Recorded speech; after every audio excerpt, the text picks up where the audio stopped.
Hello and welcome. I'm Chesley McNeil, and this is The Take, where we go above and beyond the headlines and we look at the why and how stories are impacting you and your community. As always, we bring on the experts to give their take on today's top stories, and we share today with some tragic news about yesterday.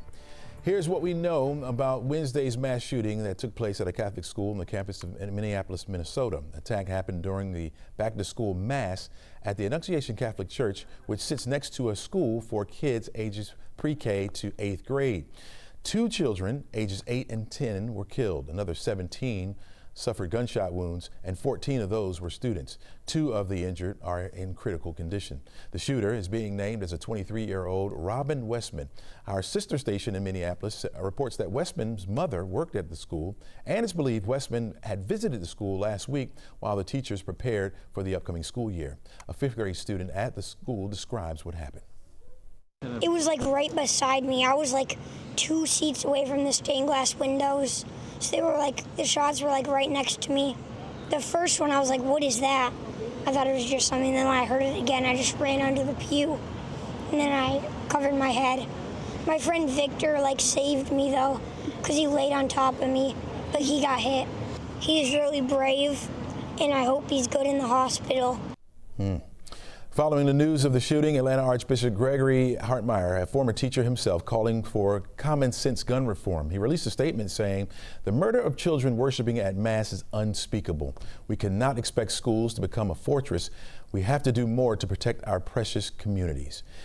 Well, as was stated, the school had many young children there, and for kids who were there and many young people right here in Metro Atlanta, trying to understand this and try to make sense of it can be very, very difficult. Here to help us out with that is Laura Moore. She is a Metro Atlanta mental health care professional. Laura, welcome to the show. Thank you for having me, Chesley. It's good to be with you. All right. And for parents that don't even know where to start, what's the first thing they should share with their kids about this news? Yes. One thing is to let your children know that you're there for them and that you will do everything in your power to keep them safe. It's really important that they feel a sense of grounding and compassion and care during these times. You know, we try to protect our children, and sometimes that means leaving out the details. How honest should we be when talking with our kids about the situation? Yes, we can be honest with our children, but in an age-appropriate way. We can let them know that, yes, this tragedy occurred and that you cannot say that it won't necessarily happen closer to their own community, but that the school is working to keep you safe, that the parents are working to keep you safe, and give them just enough detail so that they can have information and learn how to process it in their own age-appropriate way. Is there a line between protecting them and preparing them? It can be. I think it depends on the way in which it's handled. So again, thinking about age-appropriate ways, this is where the school really can be helpful. There's a lot of information out there. There are upcoming drills that have to be completed by October 1st. So all public schools in the state of Georgia will have an intruder drill. So having those intruder drills practice after a tragic event nationally or even locally is sure to heighten anxiety for everybody involved. And so while parents may not know when that drill is going to happen, they can learn what to say or how to help their children process what they experience at school for their own protection and safety. Yeah.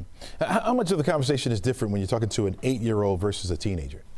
Oh, it's pretty different. So when you're thinking about younger kids, you know, a lot of times people think, oh, they're in elementary school, but they still hear and know a lot. And especially in this age of social media, most of these children have been learned or raised to look at devices. And so you can't block and filter out all information. You'd be surprised how much young elementary kids know and experience. And so finding out what they know is by asking questions, open-ended questions, and then being patient to hear the answer, even if it surprises or maybe even shocks you, and then taking that information that they're offering and balancing it out with factual information or filling it in with, okay, now what could you do or what can we do as a family to keep you or help you feel safer? Laura, let's talk about the trauma of this. Obviously, this could have long-term effects, right? Most people would probably think a church at school is a safe place, but something like this happens. How long does that last, and how do we help our kids get over that?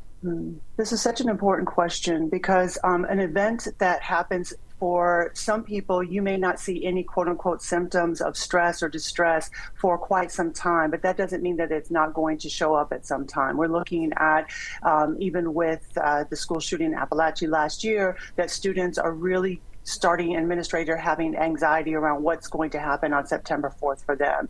And so this is where the mental health aspect of anybody's life needs to be taken seriously. And there are certain cues that younger children can give you if they are turning to a distress. They might have difficulty sleeping, changes in appetite, what we call in the profession as somatic symptoms, which is like, oh, I have a stomach ache or I have a headache, and swelling of anxiety. And so it is really important to just kind of keep an eye on what their kids are experiencing, any particular changes, but do not wait to get support or help for something extreme to occur. So you can talk to your pediatrician, and you can talk to the counselor at school, administrators, teachers, and you can also reach out to mental health professionals across the Atlanta metro area. Then there's the lost, right? And maybe even seeing that, the kids were even witnessing something like that. Is it proper to keep them out of school, away from where this took place for a bit of a time before going back, or is that just something that needs to be measured and going forward from there? I think sometimes it's a case-by-case situation, and sometimes people don't know how they're going to be impacted by being in the situation until they're actually in it, right? So if you had a child that went back to a school and then midway through the day they really experience a heightened anxiety, then what to do about it is really important, because when we're flooded with this emotion, it really makes it difficult to focus and to learn. So, we think about the logical and rational brain being needed for learning, but if you're having this emotional swell of anxiety and fear, then you're not going to be able to focus. And so taking the day off or a couple of days off just to reset and get re-prepared to go back into school, that needs to be done. I think that's something that a school system could support, and so could parents. After an event like this, we often hear, calls for better mental health care. In your opinion, what does better actually mean? It means a lot to me personally, but I believe it is starting very young and looking at social emotional learning that can be done in the school. It's having more resources for counseling and counseling services within the school. It is having affordable access. I mean, I could go on and on, but I don't know if you want me to get into that. But it really does mean taking it seriously at the least, because we're not just talking about young people now in a tragedy. We really want to prepare our children for a lifetime of resiliency and a lifetime of mental wellness. Mental health is part of our physical health, and we cannot separate it. And so the earlier we start this process with our kids, the happier and healthier they will be. And hopefully one day there will be less events such as this. Yeah. Laura Morse, thanks so much for joining us today. Thanks so much for your insight and your help in this particular situation. Thank you so much for having me. All right, take care. It's been 20 years since Katrina devastated the Gulf Coast. We're going to talk about the cost and the damages of that when we return. Stay right there.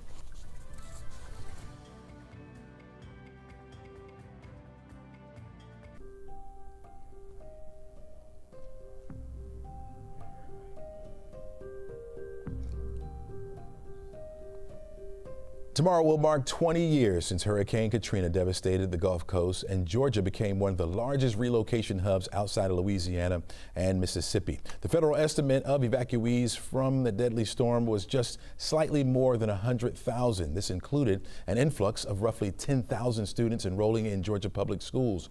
At the peak of the evacuation, 10,000 hotel rooms were occupied, and 1,700 people were put up in one of 17 shelters across the Peach State.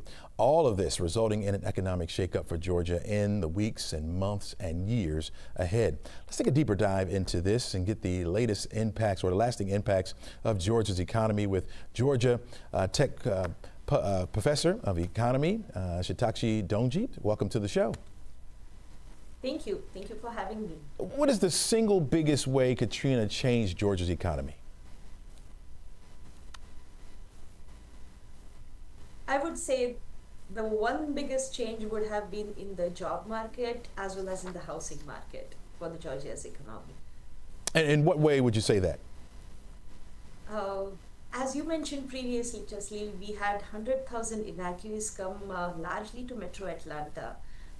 In the state, and that meant that we had schools seeing higher students, which meant that these families were going to live in different neighborhoods, and that put a pressure or excess demand on our housing market.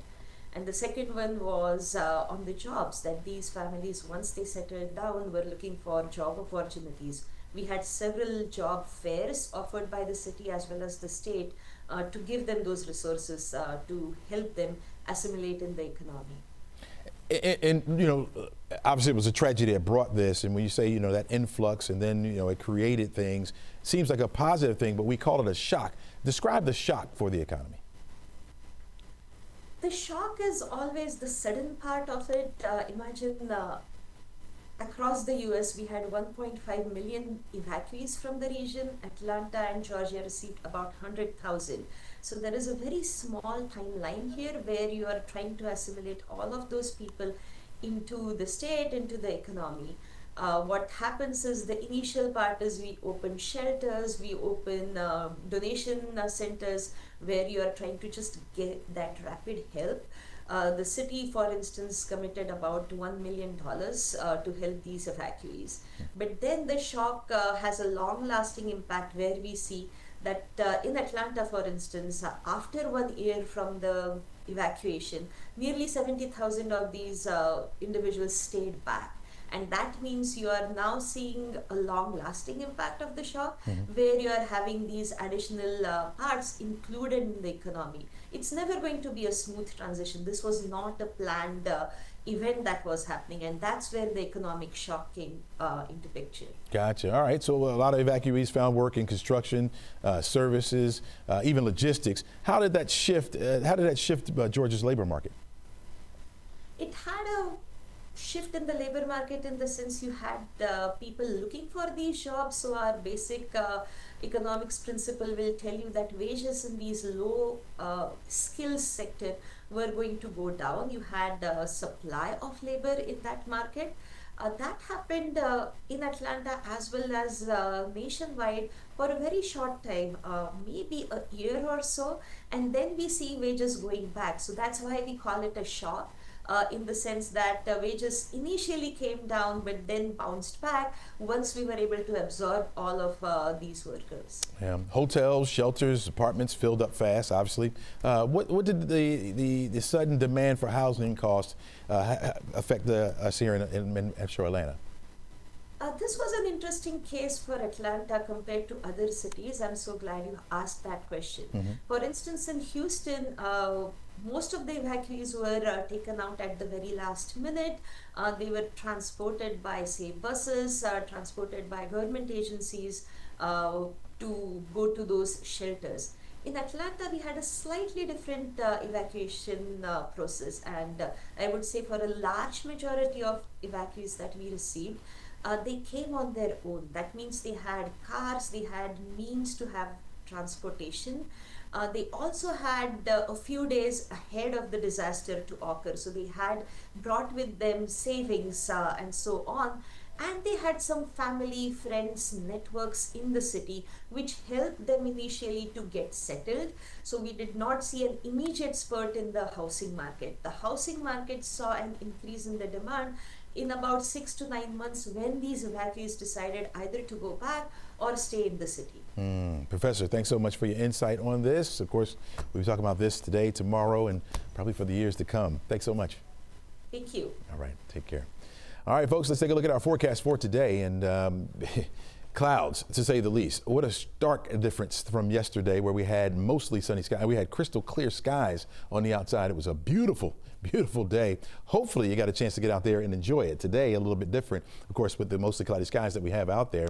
We're looking at temperatures starting off in the 60s and 70s, where yesterday, because we had the clear skies, temperatures were in the 40s and 50s. So the clouds acting as a blanket. So that helped us out a little bit as far as that cool weather goes. Now we're watching back off to the west of us, some very heavy rain that's making its way down into the southeast. Mainly going to have an impact on Mississippi and Alabama for today and this afternoon.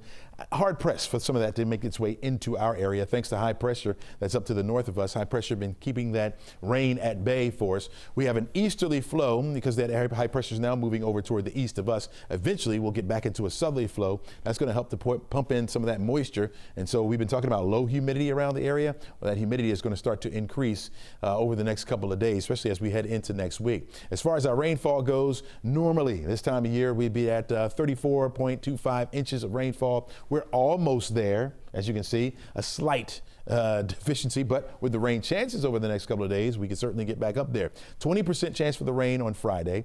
By Saturday, you're looking at a 40% chance for those showers to be around, and I think they become a little bit more widespread, mainly during the morning on Saturday. So if you have plans, you may have to adjust a little bit there. Should be clearing out by the afternoon, and then we'll hold on to a slight chance for showers for Sunday and Monday, the holiday, Monday. That'll be mainly during the afternoon. Only a few of us will get wet. Let's say goodbye to Ferdinand. That counterclockwise spin that you see right there, barely see it now, fading away as it moves up to the north, moving to the northeast at about 23 miles per hour, 45 mile per hour winds still associated with that particular system, and not a whole lot back behind it. This time of year, you would expect it to be very, very active around the area, and we're not seeing that. 20% chance for development over the next 7 days for the latest cluster of thunderstorms coming off the coast of Africa. So we're looking at our temperatures going down over the next couple of days. You're looking at 83 degrees for the high temperature on your Friday. Saturday, only around 80, and we're going to hold that through the rest of the weekend, right near 80 degrees, both Sunday and Monday as well. We're going to have a 20% chance again on Sunday and Monday. And then by Tuesday, Wednesday, you'll notice things beginning to clear out a little bit. We'll get partly sunny skies in here, and we'll watch those temperatures begin to gradually warm back up. 82 on Tuesday, 83 degrees will be your afternoon high temperature by the time we get to Wednesday, and we'll see that temperature warming up through the rest of the week. All right, the CDC is cutting back on how it tracks foodborne illnesses. We're going to talk about that a little bit later on the show. But coming up right after the break, we're going to talk to GDOT about the best times to hit the road for the holiday weekend. This is The Take. We're back right after this. All right, you're taking a look right now at westbound I-20. This is just before the Six Flags Parkway right there, and doesn't seem to be bad at all. Rachel would say it's A-OK, right? This may be the calm before the storm, as today kicks off the Labor Day travel season. And this year, once again, we're expected to hit record number levels on the road. AAA is projecting close to 2/3 of all travelers will be planning to drive to their destinations this year. Last year, the agency said it responded to more than 383,000 calls from stranded motorists during last year's holiday. And here in Georgia, AAA puts the price of gas, of unleaded gas, a tank of unleaded gas at $2.90 per gallon. That's nearly 30 cents cheaper than it was this time last year. All right, time to bring in friend of the show, Natalie Dale from GDOT. A day early this year because of what's going to be taking place tomorrow with Katrina. Welcome to the show. Welcome back to the show, my friend. Happy Thursday. Yeah. All right, so you guys game plan for these big time holiday weekends. What's all involved in that game plan? Well, the best thing that we can do surrounding these major holiday weekends, and we can't do it all the time, but certainly in times like 4th of July, Labor Day, there are certain travel weekends that what we do, we work with our contractors, we work with those people who are out there building the roads, working on the roads, to limit lane closures where possible. Now, if there's a permanent lane closure in, like if we're rebuilding a bridge and we have a lane already taken out of that bridge, we obviously can't give you that back, but anywhere that there are lane closures that we can pull, we will have no lane closures starting noon tomorrow, so noon on Friday through 5 a.m. Tuesday morning. All of our contractors have been asked to pull any non-essential, non-emergency lane closures. That just gives us a little more mobility throughout the region as people are traveling to their Labor Day destinations. Gotcha. When is the heaviest time that traffic's on the road, and how do people avoid that, Natalie? So from about 12 to 8 p.m. tomorrow, that's when it's going to start to peak. It will also peak Saturday around the same time, noon to 8 p.m. On Sunday and Monday, we see lighter than normal congestion because people, either they've typically gotten to where they're going or they're making smaller trips to a neighbor's house, to a local pool, something like that. And then it's going to peak back up on that Monday afternoon. Everyone's enjoying what they can of Monday and rushing to don't rush, but are trying hard to get back to where they're getting on that late Monday afternoon. And so then, of course, everyone's back to their regularly scheduled program on Tuesday. Those lane closures will be back in, and everyone will be headed back to work. Yeah, I always wondered that, Monday, you got the day before you go back to work. Everybody's want to maximize that holiday time. I get those 5 more minutes on the beach before you hit the road. And that brings up a great point, Chesley, which is plan your trip so that you can have a safe, you're not speeding, you're not rushed to get anywhere, because enjoying those 5 or 10 extra minutes wherever you are, if that's going to put you in a rush, if that's going to make you need to speed or hurry to get to where you're going, It's not worth it. We want everyone to be safe getting to where they're going and getting back, because we can see, not necessarily around Labor Day, but sometimes around holidays like 4th of July, this is when we do see those peaks in crashes on our roadway, distracted driving, and drunk driving fatalities. I'm glad you brought that up. Yeah, we saw last year a ton of fatalities on the roads. Do you guys go an extra step to try to make people safe or make people aware? What do you guys do? Well, we are throughout the year, 365, not just Labor Day weekend. We are working to make people aware of what is happening on our roads that makes our roads. It doesn't make our roads not safe. A road is safe as it is designed. And so if you are, as a motorist, following the rules of the road, roads are safe. It's when we as motorists create unsafe atmospheres on the roads that we see these crashes. What we see on our roads is, and this is shocking to me because I am a child of the 80s, I always buckled up. It doesn't even occur to me to get in a vehicle without putting a buckle on. Right. But over 50% of our fatalities in Georgia are directly linked to non-seatbelt usage. That is so easy. That takes 2 seconds. Put that seatbelt on. When you get in the car, whether you're the driver or the passenger, that is important. We also, of course, we all know it. We see these increases in distracted and impaired driving. I still see it all the time. People on their phone as they're driving. Not only is it illegal, it is so dangerous. It takes your attention off the road. If something were to happen, if a tractor trailer were to blow a tire in front of you and you're looking down reading the news, you don't have the same reaction time. You are not going to be able to be a safe motorist in that scenario. So we are always promoting safe driving in Georgia. We are promoting, bring the speed limit down, road rage things. So there is a lot that's going on our roads that directly links back to us. It is not the road. It is us. We all need to look in the mirror before we get on the road this Labor Day weekend and say, how can I bring my A game, be the safest driver I can to this road to create a safe atmosphere, not just for yourself, but for everyone else on the road. Great point, Natalie. Really appreciate that. Really appreciate all your insight and everything you bring to us every week. Hey, be safe this weekend yourself, okay? And have a good time. You as well. Send me some good weather. Yes, indeed. You got it. All right. All right, folks. Don't go anywhere. You're watching The Take. We're back right after this. Welcome back to the show. The CDC is scaling back how it tracks foodborne illnesses, meaning fewer outbreaks are officially recorded. Even as the risk remains, funding cuts and program rollbacks are leaving gaps in the nation's food safety net. Let's get some answers on this. Got to talk to our good friend Juan Leon. He's the associate professor at Emory's Public School of Public Health there. Bottom line, Juan, are we that much safer today, or are we just flying blind here? Talk to me. Great question, and thanks for having me here. You're absolutely right. We need to be concerned. Our foods are less safe because we're no longer tracking these important diseases.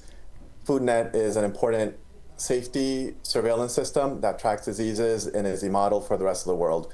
We're no longer doing that, so there's a lot of diseases that we're no longer tracking, and therefore we can no longer prevent and reduce the impact of outbreaks in causing illnesses, in causing hospitalizations, and heaven forbid, causing deaths.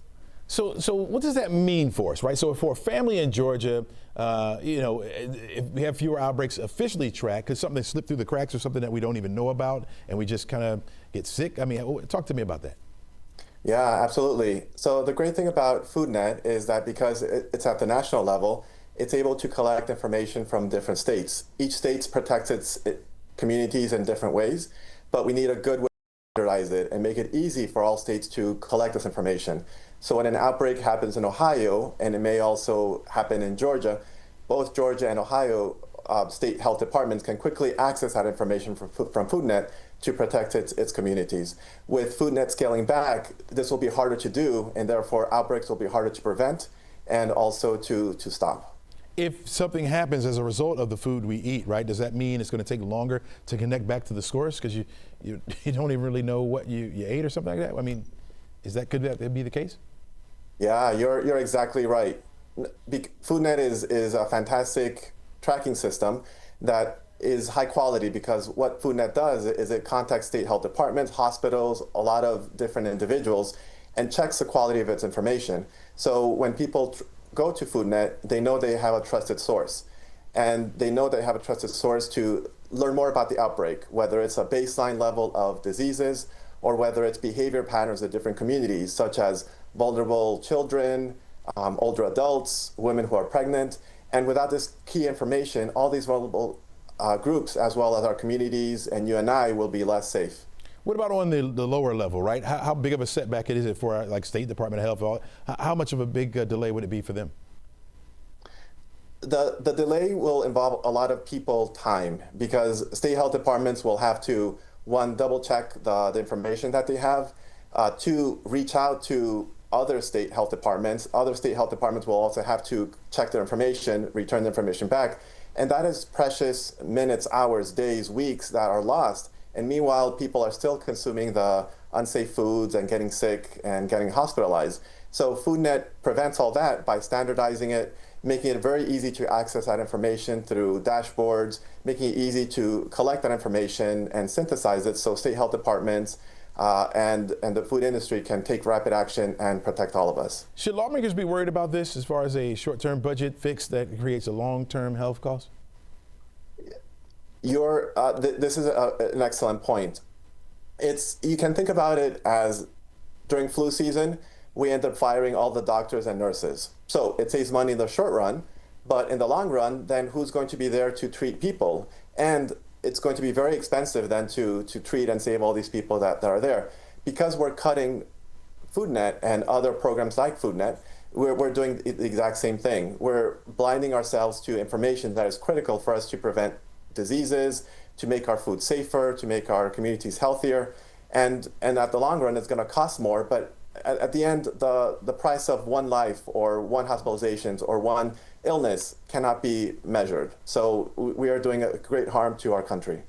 Professor Juan, I have one more question for you. We got about 15 seconds left. What signs should someone look out for if they think they have a foodborne illness and it's not just a stomach bug? What do they do? Generally, the typical ones that all you and I have had in terms of vomiting and diarrhea that last several hours is something to be of concern. Mm-hmm. All right, very good. Professor Juan Leon, thanks so much for joining us. Thanks for your insight. Really appreciate it. Thank you so much. All right, things we need to know, folks. We need to know. All right, don't go anywhere. We got much more show for you coming up right after the break.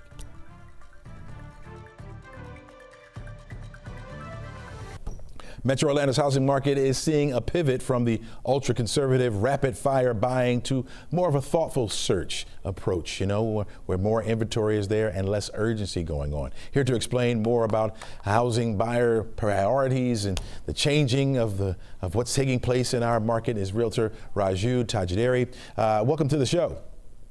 Yeah, thank you and good morning. All right. Are you noticing more of your clients looking to downsize or what some call the right size to their homes here in Metro Atlanta? Exactly, yes. Now affordability became a challenge. Affording a decent sized home or affording a home that previously buyers were able to afford, that one they are not able to afford at this time. So especially with the higher prices of the houses even after COVID and after the interest rates started going up, and with big mortgages, buyers are not able to afford. So basically they started adapting to the change. So now they started thinking like, okay, we don't need such a big house. Maybe we are good with a certain size or within our certain budget. So buyers are starting to adapt. But if you look at this happened over a period of time. If you look at the market back in 2012. 2012 is when the market started improving after the housing crash in 2008. From then, a lot of things changed. Atlanta's population went up by 10.5%, right. And companies started migrating, employees started moving for jobs. Along with employees, other families who had or who have the flexibility of remote work, they started moving to Atlanta for better weather, or from colder climates, or lower cost of living compared to California, and they started coming. So all of a sudden, the housing market, there was a shortage of inventory, and that is the reason it turned to a seller's market. And from 2012 to by 2020, the the property values almost doubled, and it got into bidding market, and bidding wars started happening. After that, COVID hit during 1920. COVID hit, but still. As unexpectedly, like nobody expected that, everybody expected that with COVID everything will go wrong, but the housing market continued improving. So the Feds have to step in to cool down, and that is when they started increasing the interest rates. But the house prices stayed at the all-time high. So the house that was doubled from 2012 to 2022. The value, like for example, a $400,000 home went up to $800,000 home, but the interest rate also went up significantly. So somebody who are able to afford a property back then, they were not able to afford at this time. So based on all these things, they decided. They kind of adapted, human beings are always adapting to change. So they started adapting to change and said, okay, I think this is enough, we can, stay in this particular budget. So that is how the downsizing trend started. And now people are comfortable with what they already have. Now they are realizing at any point, I think this is the right size house we can live in. Gotcha. So all right, Raju, we're out of time now. You gave us a lot of insight there. Really appreciate it, man. You answered all my questions in one. Sure, thank you. Thanks so much for joining us. All right. CNN's Maribel Aber joins us next to tell us more about our money and how it matters. This is The Take. We're back right after this. Welcome back to the show. The Food and Drug Administration has approved the latest rounds of COVID vaccines here in the United States. CNN's Maribel Aber joins us now from the NASDAQ market site in New York. Hello to you, Maribel. It's been approved, but now there's some kind of new limits on who can actually receive them, right? Hi, Chesley. That's right. While the FDA has approved the new COVID shots, the agency has also placed limits on who can receive the vaccine. So the FDA has only cleared the new COVID vaccines for people at higher risk of severe illness. That group includes people 65 and older, as well as younger adults with at least one underlying condition that puts them at risk. The limits may complicate access to the vaccines, and it may also raise questions about whether insurance plans will cover them for healthy adults, Chesley. Wow. All right. Maribel, I have a friend who has an F-150 Ford truck, but you're talking about a recall that could cause the dashboard to go blank? Tell Melissa up. A major recall from Ford, the automaker, is recalling more than 355,000 pickup trucks due to issues with the dashboard display. So the instrument panel showing fuel, temperature, and other data could fail when the truck is started, resulting in drivers seeing a blank screen. The recall covers some Ford F-150 pickups from the 2025 model year. It also includes other Ford Super Duty trucks, including some F-250, 350, 450, 550 models. Now, Ford is aware of the 95 warranty claims related to the issue, but the company is not aware of any accidents or injuries. Owners of the trucks affected will be notified by mail, and a software update will be available free of charge, Chesley. Yeah. Now, Maribel, this may sound like a weird question, but I want to know, where did you get your ears pierced? Not at Claire's, but that's what we're going to talk about. Okay, I had mine done at Spencer's. Claire's is closing 235 locations as part of its bankruptcy process. It will also close 56 of its icing, jewelry, and accessory stores. In Georgia, 12 Claire's and icing stores will close, 9 of them in the metro Atlanta area. Now, the list includes locations in Tucker and East Point. Claire's filed for bankruptcy earlier this month, and the mall boutique retailer is battling competition as well as the impact of tariffs and inflation. In a recent court filing, the company said it may have to close 1,100 stores if they didn't find a buyer. Chesley, look, the teens are moving on. They're clicking on TikTok. The tween passage at the mall has really changed. Wow. Yes, it has. Yes, it has. And it's sad to see something like that go away. But maybe Spencer's is next. Maybe. All right. So we're talking about a rent a car or rent a pup. Hertz is letting travelers borrow a dog, and this could be coming to Atlanta, I understand.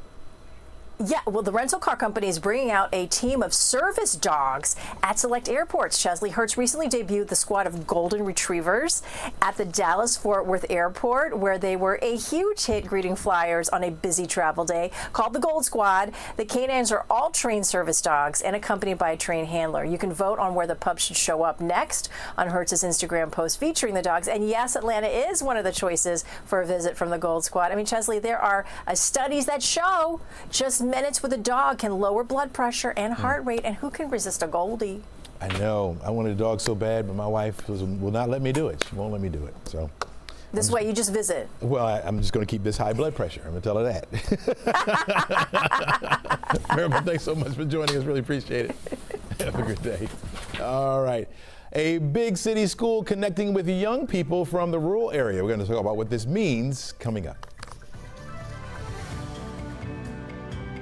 All right, welcome back. Georgia Tech is making big strides to connect with students far beyond Atlanta's skyline. The university has joined with the national network aimed at opening doors for young people in small towns and rural parts of the state. Here to explain is Mary Tipton-Woolley, Executive Director of Georgia Tech's Office of Undergraduate Admissions. And Mary Tipton, welcome to the show.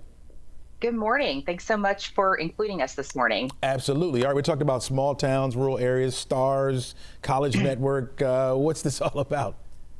All those things. Well, this, coming out of the pandemic, we really took a look at our recruitment efforts in the state of Georgia, backed by Georgia Tech's strategic plan to really expand access. We wanted to make sure that as the Georgia Institute of Technology, that we were representing and had students representing the entire state here in our campus community. So our team is really focused on doubling down on our efforts to get out and make sure talented students from across the state know that they have a place here and that we'll benefit from having them as part of our community. When you think about Georgia Tech, you think about it as a big city research powerhouse. Why do rural students matter so much in this equation? I think it's so important to have their perspective. And if you think about the state of Georgia and what is happening in our state and manufacturing that is increasing all over the state that are really changing rural communities and South Georgia and East Georgia and all kinds of different places, it's important to have students from those places on our campus interacting with students that come from Metro Atlanta or from anywhere else in the country and the world. We think that's incredibly important in the classroom, in the residence halls, and just on a college campus. I got to think that kids coming from a rural area, small town, when they arrive here, you get to the big city, it can be quite frightening, right? How does the program help a student like that? Yeah, I know exactly how that feels. I grew up in a really rural community myself and moved to Atlanta a long time ago. So yeah, I think there's, first off, a lot of people here that care about all of our students, no matter where they come from, and want to make sure that they have a community, that we are building a community on our campus for students that starts the minute they come on campus for orientation. They get to know students in their residence hall, but really it starts in our office before that, because we want them to start to understand all the resources that are available to them. We want to start making connections and community, both with current students, with our team here in admission, but then really helping bridge for enrollment, helping them make connections in an academic department with academic advisors, all of those people that are going to be really critical to making sure they have a good, successful experience while they're here as students. Yeah, how long have you guys? This is not the first year of the program, is it? Well, I think you're talking specifically about the STARS program, which we joined last year in 2024. STARS is a national network of 32 universities, and really the goal is that it's sort of like a rising tide lift all boats, right? We come together. These are top universities from around the country. We come together to help students from rural communities all over the country. For Georgia Tech, we're obviously focused here in the state of Georgia, but we help them understand the kinds of opportunities that are available to them when they study at institutions like Georgia Tech. And being able to go out in communities in rural Georgia with our colleagues from other universities, that's a really powerful experience when, Georgia Tech and the University of Chicago and Vanderbilt, or maybe other universities, all come together and show up in a place as one. I think that sends a powerful message to not just students, but also teachers and counselors and administrators and community leaders in these places. What's been the biggest surprise since you launched the STARS program so far? Oh my gosh. I mean, it's been really great connection point for us with schools throughout the state of Georgia. It's also been really nice to collaborate with other universities and sort of share best practices. I think here in the state of Georgia, we're doing an incredible job helping students to see opportunities all over our state. We're increasing our rural student enrollment at Georgia Tech, and that's increased significantly in the last year. And that's something that we're really excited about on campus. Our overall Georgia population has increased dramatically in the last decade. And so making sure that we can have students that are representing the entire state in that growth is really important to us. I know that you said, and we only got about 30 seconds here left. I know that you said you coming from a small town, you came to the big city. Have you seen that in a student so far, and how did it make you feel? Yeah, I think we open up so many doors to students and the opportunities that they have. I think sometimes students feel that maybe this is not the right place for them. It's a big step. But then seeing how over a year or so these doors really open and they see opportunities, whether they want to stay in a big city or go back to their hometown, we want to equip them with opportunities that a university like Georgia Tech can provide. There you go. Mary Tipton-Woolley, thanks so much for your insight. Thanks for introducing us to the program. Very good. Have a great day. You too. All right, folks, stick around. Another look at your forecast, plus my final take when we come back. Stay right there. Extended outlook shows temperatures going down. 84 degrees for the afternoon high today. We'll have mostly cloudy skies on the outside. Partly sunny skies on Friday. We'll get some sunshine in early. I think late clouds will increase once again. We'll have a 20% chance for an isolated shower. Most of us will be dry. 40% chance for the rain on Saturday. That's our best chance, at least right now. Some scattered showers, possibly a thunderstorm or two. Temperatures around 80 degrees. We'll stay right there for the rest of the weekend, and that includes Monday as well, the holiday. You're looking at a 20% chance for the rain on Sunday and Monday. Temperatures right near 80 degrees. 82 by Tuesday, and then we're looking at 83 for the high on Wednesday. Partly sunny skies will gradually warm it up as we head through the rest of the week with that humidity starting to come back out. All right, help me understand. Many people get engaged. It happens all the time. And I know you get excited when your favorite celebrity or your favorite athlete makes that promise to tie the knot. Yeah, it hits you right here in the heart, right? But what about Taylor Swift and Travis Kelce, right? Are we doing a little too much? I think so. It's official. The pair announced the news this week. The Kansas City tight end proposed in a garden at his home in Missouri. And, of course, he designed a brilliant diamond-cut Brazil set, a gold ring. He did it all. But it's the actions afterward that has me saying, like the announcement breaking the internet. A professor dismissing his class so that his students can soak it all in. Lil Wayne stopping his concert in Kansas City just to talk about it with the fans. Not to mention the dress that Taylor Swift was wearing that day.